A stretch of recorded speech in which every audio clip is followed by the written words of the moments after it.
Hi preschoolers, it's Miss Vanessa again. I'm still out here in my garden and I had something really neat that I wanted to show you. I had a big cluster of daffodils and you can see how big that hole was that I dug up. That I moved them from my mom's house a few years ago. And sometimes when you plant bulbs, they don't always come up the first year. So I let them stay there last year and they didn't have any blooms on them. You can see here on this one, it's the same, that there's the bulb there's the roots on the bottom, the bulb, and then it goes up. But there's no flower bud on the top.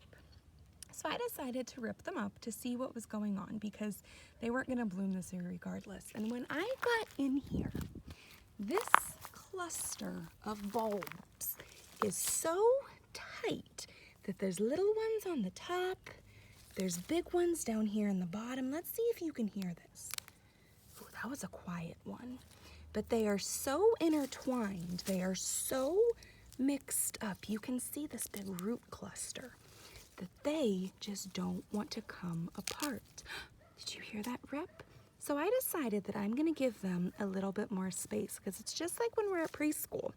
When we don't give each other space, when we're all crammed together, we don't have enough room, we don't have enough sunshine, we don't have enough air, and when you're too close together, you can't be the best you that you can be. So I'm gonna take some big deep breaths, and I'm gonna slowly keep trying to rip. Whoop, there's one. There's its roots attached, but do you see how it was all the way on the top? And then under it, there's some more. So I'm gonna take some deep breaths and I'm gonna slowly keep breaking these apart so I can plant them so that next year when they come up, they'll have their own space and they've got enough light and enough sun that they can have beautiful yellow daffodils on it. Have a great day, friends.